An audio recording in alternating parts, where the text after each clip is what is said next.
Thank you all so much for tuning in to Mikasa Sukasa.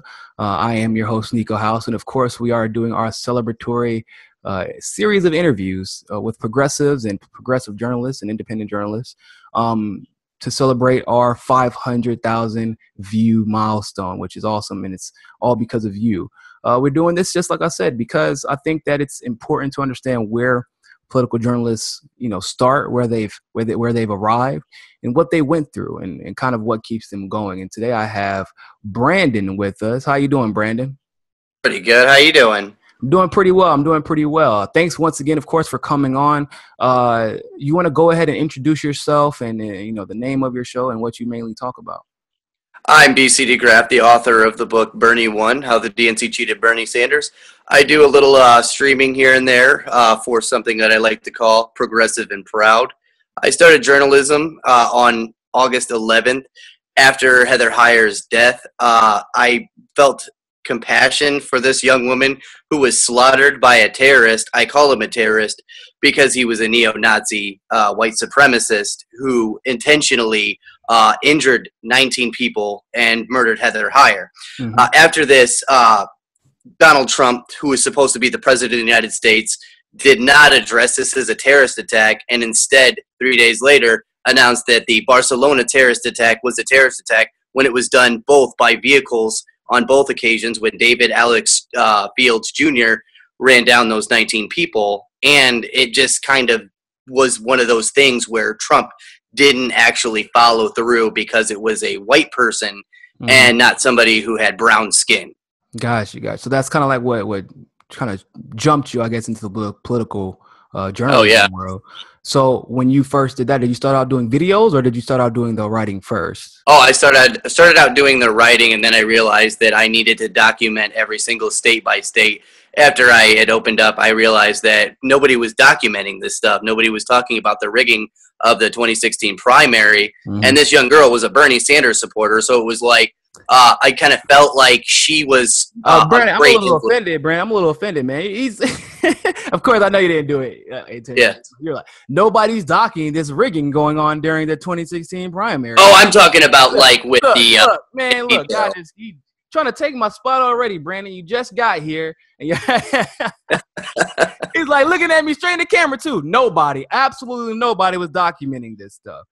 Yeah, I mean, like with articles and findings, stuff like that. You know what I mean? Yeah. Really, at that time, you were there. The only person consistently documenting a lot of the stuff was like in article form was HA, and oh yeah, that was pretty much it. It. On a wide scale. That was pretty much it. Yeah. So you're right. Yeah, he did that series. What was that series? How he knew that Trump was going to Trump was going to beat Hillary Clinton even beforehand. Like I remember that. That was crazy. Yeah. Like he knew that. It was. Yeah. Like I said, it was. HA talked about it. I actually talked about this on my channel a long time ago on Facebook, and then on Tim Black's show. One of the first things I talked about was how I'm like, if Bernie Sanders does not win this election, if he's cheated successfully, then we can go ahead and just mark the board for Donald Trump. And people, I was at Jill Stein's private watch party during the election in New York. Yeah, it was actually a lot of fun. I talked to Jill a lot, and I actually got her on camera live when I was like, "Hey, have you seen the results?" And she was like, "No, what does it look like?" I was like, "Trump won." And her face is like, well, we told you. Yep, we did. We warned them too. We said it, man. We said it. So, but I'm glad that you kind of took it upon yourself to start documenting that stuff because it's important. It is a lot of work. It's a lot of reading. It does require a lot of time and effort. Well, I mean, the main thing is with the super delegates, you know how like RT and stuff like that, they came out and talked about how they are 10,000 per one vote. So if you add up that count, you have 570 delegates to 44 delegates.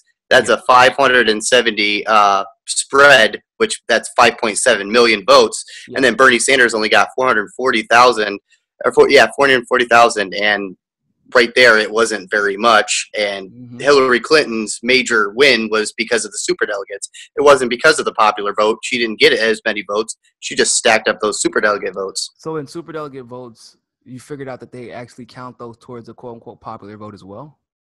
Yep, in the popular vote, they're up to Did not know 20% that. of the popular vote. I did not. So whenever they're talking about the popular vote, they'll still speak as if there were individual people who voted for Yes, her. yes, and they aren't.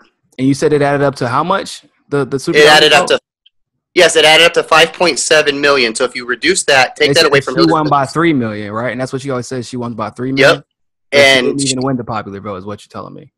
yep, she won So because of even with the. the rigging, she didn't even win the Yes, popular vote. yeah, she didn't even rig.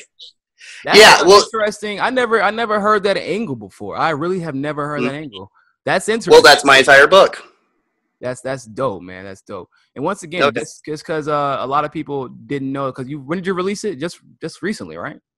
Yeah, I released the collector's edition, and it had a lot of errors in it, and I noticed that right off the bat. And I just recently got my friend. I hired my friend to proofread it and stuff like that. She's what got me into Bernie Sanders. She mentioned Bernie Sanders right off the bat, and like I went with it. I was one of those vote blue no matter who. I was just getting ready to vote, and I thought my vote was going to be for Hillary Clinton until I seen Bernie Sanders, and then I realized who Hillary Clinton really was. And it changed me. It changed me a lot. And the whole thing. Before we get into that, when does your book re-release?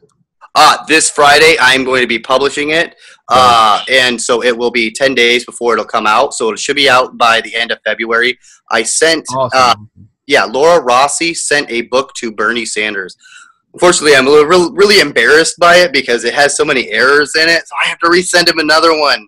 But I want him to see it so that he understands we need to get rid of super delegates. Man, it's very important that I don't want, because that's actually a good learning experience, and it's something that I've had to deal with. Like when you first start your journalism career, like you didn't go to school. Like I didn't go to school for this. Tim Black didn't go to school for this. I mean, a lot of people didn't go to school, and we're going to make mistakes. If you're trying to become a journalist, you're going to make mistakes because it is a learning process, and then some people have a huge learning curve.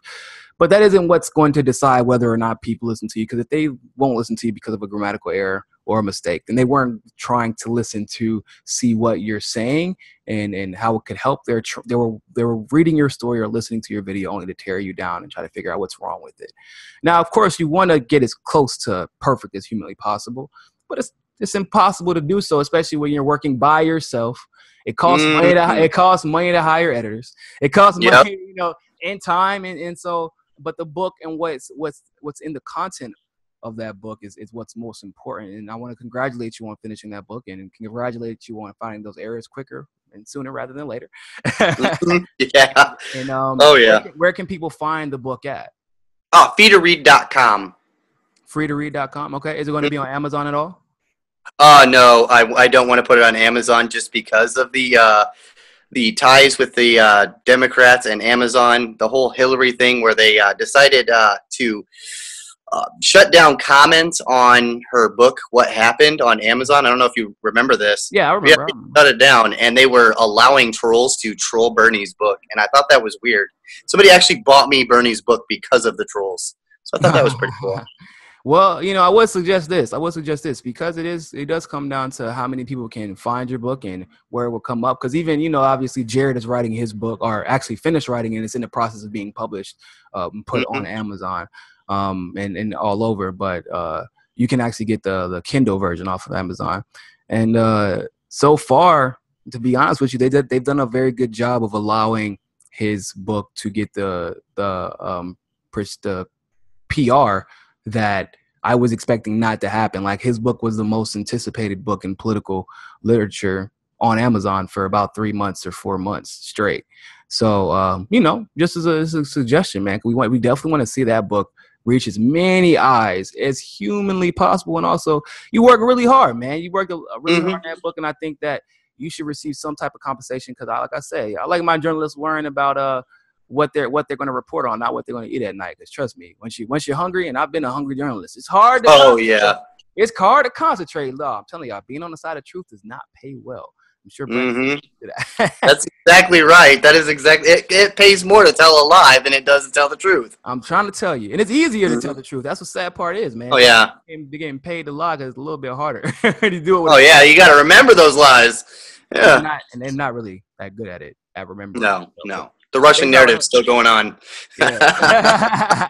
Exactly. Uh, So I guess what are your future plans? What would you like to see your journalism go to? What are you planning? we'll see. Go The ahead. movement is where I'm going, and this is what I want. Is I want election reform, and that's really what I wanted to start with before. Because the whole reason that I actually went out and started writing about the states is Hmm. because our voices don't count anymore, and our votes don't either. Our votes actually are so insurmountable now that they absolutely have no meaning and no justifications with super delegates and electoral colleges. So Yeah, when it comes right at the down to the national level, I would agree with you. That it's oh hard to yeah, really believe that they with the actually count. yeah, with the process and the whole thing, it's so much so that it just gives people PTSD. Like one of the delegates that oh, I can't remember what her last name is. She's her name is Josephine. She's a California delegate. She like had like traumatic experience. Jessica Butler actually had sort of a PTSD kind of thing going on after Mhm. she left the convention, and all these delegates just had so many I was there. I'm problems. not Oh, yeah, surprised. I'm not surprised by that at all. yeah, it was Trauma traumatic. inducing. It was trauma inducing, definitely. But I mean, you know, when it comes right down to where we want to go, what we want to do is we want to make everything equal. And I Hmm. like to call it equality advancement because that's what it is. Hmm. We need to have everything and individual rights for everyone. But Absolutely. we want to have what the rich have. We want their health care. We want their salaries, not their salaries, but you know, like Yeah. equal pay. You You want know, we want sustainable, like affordable. pay that is conducive to sustainable living and living with Yep. dignity and making sure that you can, not everybody. For some reason there's this misconception that everybody wants to be a billionaire. It's not the case. I would think that most people We don't just want want to to. make it. Yeah, we just want to be able to go on vacation with our families twice or three times a year. We just want to be able to take care of our family without having to worry about where their food is coming from. Things like that. Over time, there will be people who want to become successful, and that's fine because we need that also. But I would say that literally 99.999% of the world in the country just wants to get by, and get by with not be rich, but just make sure that they can have a family and go to school and feed their family, and their kids can play sports and they can have a nice car that doesn't break down every 2 days. The basic needs. Well, Um, that's right. and watch Netflix without having to use their family's account information. Shout out to Hmm. every single sibling that I have. So, Oh man, yeah, I know that. I know all about that. But yeah, we just want to be happy. That's what it is. We want the pursuit of happiness to be obtainable, and it's not obtainable right now. That's yeah, sad. absolutely. Absolutely. So you think that the journalism is something that you're going to do long term, or do you plan on getting involved in the politics directly via either nonprofit or election, elected office? Well, I'm trying to follow in the same footsteps as Bernie Sanders. Bernie Sanders started out as a journalist. I want to work my way towards what this movement is going to push me towards. But Mm-hmm. I'm actually following this movement to a fault because I see the writing on the walls. I see where we're headed, and I see that the answer to all of the problems that we have is socialism. And I know people are like, "Oh no, socialism isn't." It is. It is. We need to have the same things that the 1% has because the 1%, they all have socialism. They don't have to, Yeah, struggle to afford medical and by and all of large, this other stuff. yeah, they do benefit from socialist policies. The Yes. corporations literally get socialist. They get socialist policies at the expense of the middle class and the upper middle class and even the lower middle class taxpayers. Like that's Hmm. how they're allowed to have those. So yeah, they get socialized everything. It's ridiculous that people think that corporations aren't bad. I'm not going to say corporations are inherently bad or good, but what I am going to say is that I'm not an idiot either. I was in the Yeah. military. I know what socialism looks like. That's pretty much what the military is. It's socialism. We pay for our barracks. We pay for our medical care. Our medical care is also subsidized by the U.S. government through other taxpayers as well. I mean, in the state taxes and things like that. So we're not estranged to socialism in this country. In fact, we're more familiar with it than we think we are. I think, Mhm. and I totally agree with you. If we're going to continue to subsidize the rich, then what the fuck? Why can't we subsidize the poor? Oh yeah, and the politicians are scared of us, like Nancy Pelosi. Like even when people ask her, people want socialism. Well, she's like, "Well, we're capitalists. Well, we're kind of communist too up there." when it comes to our military, we are a little bit crazy. So what do you think about the discussion that people always have when they speak of socialism as if this is this sort of like mindset? I don't even know how to really describe it. I'm sure you know what I'm talking about. You see out there like, oh, that's a socialist thought process that led us to this problem. Like, I don't even know how that even adds up. I really don't. Like, people say stuff socialism and then out of nowhere it's like linked to like mental health. I'm so confused. I thought it's those people put economic policy, like it has some politics with it, but for the most part it's economic theory. Yeah. But hey, maybe I'm crazy, I don't know. So well, how do you feel about that? Well, how do I feel about socialism? I feel about it as differently as possible right now. I think that every person on this country has to have social safety nets, and these safety net programs help people get jobs, keep people in housing, keep people with food and water, keep people with an education, and make sure that they have a job to go out and do what they want to do. Absolutely. They need to have that. Okay, so I agree. I would lean more towards Bernie's, I guess, democratic socialism. I do believe that capitalism has its place, but I feel like socialism is the net to there you go, you got it, to make sure that that capitalism doesn't spiral out of control, and that we use the waste that comes from capitalism in an effective manner, because we do in fact have a lot of waste. That's probably capitalism's biggest fault, and something that has not been addressed substantively by the United States, but it has been addressed substantively by other countries that have been doing it pretty successfully. So I hate whenever we talk about quote unquote communism or socialism. They say, oh, look how well it's worked in Venezuela, and I'm like, yeah, but that's with imperial oversight, like in imperial interference. They say, look how well it worked in China. China's not communist. Actually, China has been capitalist for quite some time. They say, look how well it worked in Russia. Russia was not communism. Russia was communism under a guise. It wasn't socialism either. And for, I mean, if we want to get down to the definition of communism, as far as it pertains to Soviet Russia, it was the total opposite of communism. All the labor force is supposed to control the means of production, and that was literally not the case at all in Soviet Russia. It was the opposite of that. But they used the term communism in that particular case because it was supposed to be an anti-capitalism movement, and that's when it got turned to, political and social rhetoric versus the intention, which was, economic theory and labor, exactly.